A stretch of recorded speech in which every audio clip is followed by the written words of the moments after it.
चढ़ा कसौटी पर। महाराजा श्रेणिक और महारानी चिल्ला नगरी की ओर जा रहे थे, तब रास्ते में सरोवर के किनारे पर प्रतिमाधारी एक मुनिवर को कालीचक ध्यान में देखा।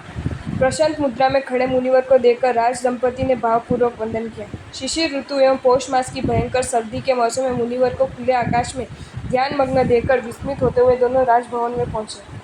इनमें भी शीत लहरों में गात्र थरथराते, तब रात्रि की तो कल्पना से ही रोम सिंहर उठते थे।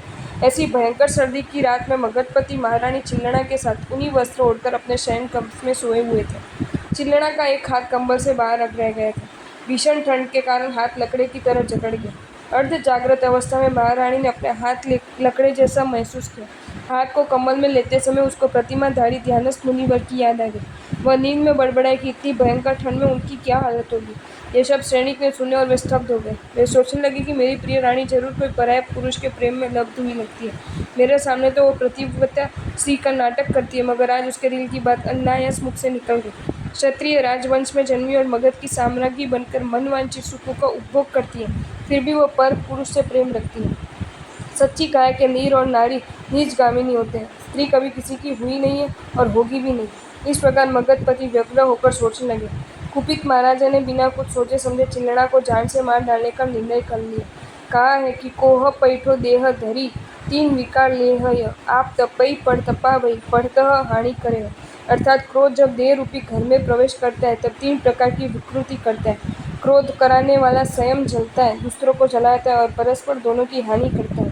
क्रोध रूपी अग्नि का स्पर्श होने पर जीव जलता है, आत्मा के ज्ञान आदि गुणों को जलाता है। जब तक क्रोध पर उपशन जल का छिटकाव नहीं होता तब तक आत्मा दुख पाता है। सुबह में अभय कुमार पिताजी को प्रणाम करने आए, तब भगतपति क्रोधावेश में लाल पीले हो चुके थे। अभय कुमार को देखते ही क्रुद्ध स्वर में आज्ञा दी कि जाओ, मेरे अंतपुर को जला डालो, शीघ्र मेरी आज्ञा का पालन करो।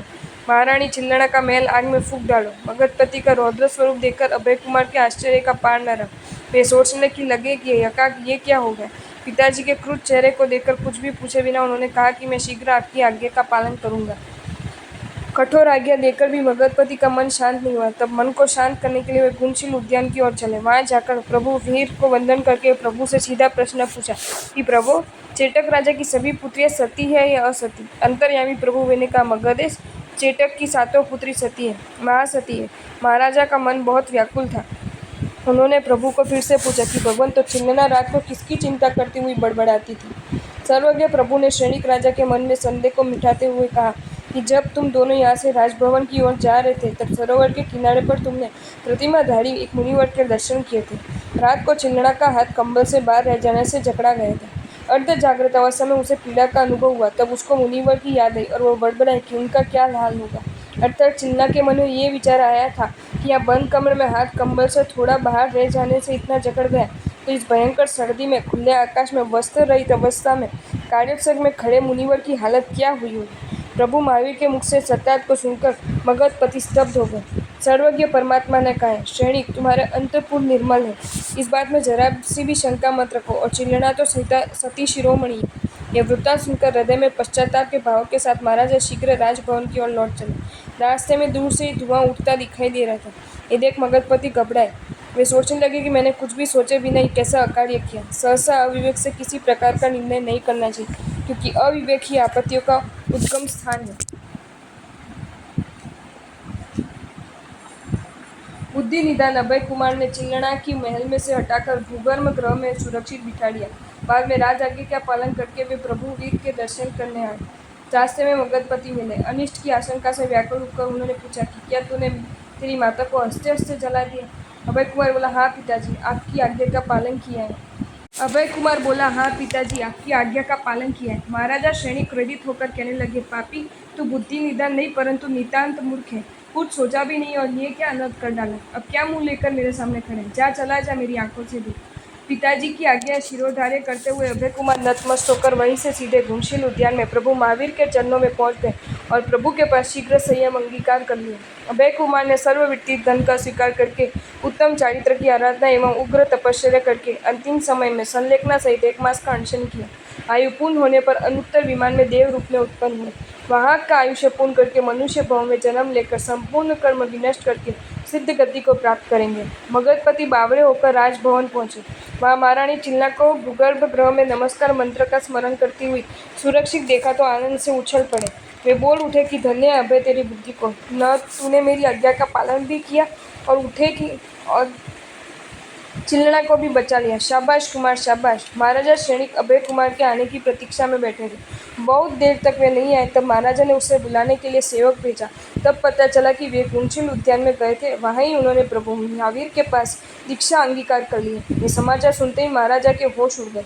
शोकार्त होकर बड़बड़ाने लगे कि बेटा, दीक्षा लेने से पहले तुमने मेरी आज्ञा भी नहीं मांगी। मेरे कठोर शब्दों में तुम्हारा कोमल दिल इतना निष्ठुर हो गया। तुम्हारी बुद्धि चमत्कृति से मेरा राज्य निष्कंटक चलता था। स्वर्गलोक के देवगण, मनुष्य लोक के महर्षिगण, नृत्यगण तुम्हारी बुद्धि की प्रशंसा करते हैं। ऐसा अमूल्य नर रत्न आज मेरे महल से चला गया। तुम्हारे बिना मेरा राजभवन, राज दरबार और राजगृह नगरी सब निस्तेज हो गए। मगधपति अभय कुमार के बुद्धि चातुर्य को याद करके कहने लगे कि बचपन से ही तुम बुद्धि के भंडार थे। सबसे पहले तुमने कुएं से मुद्रिका निकालकर बुद्धि का चमत्कार दिखाया था। चंड प्रद्योतन राजा को बुद्धि कौशल से भगाकर लज्जित किया और बंदी बनाकर मेरे समक्ष हाजिर किया था। छेड़ा राजा की पुत्र के साथ छल प्रपंच से तुमने ही मेरा विवाह करवाए थे। देवता को प्रसन्न करके असमय में मेघाच्छादित वातावरण खड़ा करके धारिणी का दोहत पूर्ण किया था। तुम्हारी युक्ति से ही चिल्लना का वाहन वापिस मिला था। कृत पुण्य सृष्टि की आशा तुमने सफल की थी। लकड़हारे मुनि की निंदा करते नगरजनों को तुमने युक्ति से वारा था। हे बुद्धि निदान, तुम कहाँ चले गए? जैसे चातक पक्षी मेघ की प्रतीक्षा करता है वैसे मैं भी तुम्हारी प्रतीक्षा में बैठा हूँ। तुम जल्दी आ जाओ। प्राण रहित देह निकम्मा है, उसी तरह तुम्हारे बिना ये राज्य निरर्थक है। जैसे नयन बिना मनुष्य शोभा नहीं पाता है, ऐसा ही तुम्हारे बिना ये राजमहल शोभा रहित लगता है। महाराजा का हृदय पुत्र वियोग से द्रवित हुआ। वे शोकाकुल थे। नंदा रानी ने जब अभय कुमार के संयम ग्रहण के समाचार सुने तब वह विलाप करती हुई बेहोश होकर गिर गई। शीतल जल आदि के उपचार से वह होश में आई।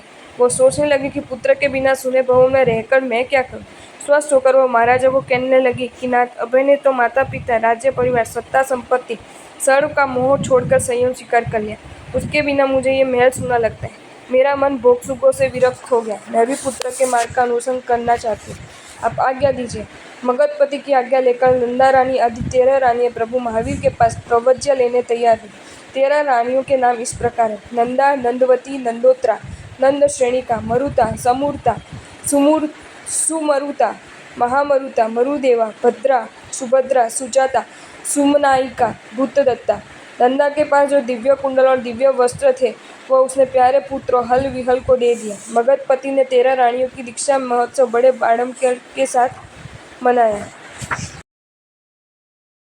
आपको ये वीडियो अच्छा लगा हो तो इसे लाइक करें और शेयर करें और ऐसे ही नए नए वीडियोज़ देखने के लिए सब्सक्राइब करें हमारी channel Jain facts and stories को।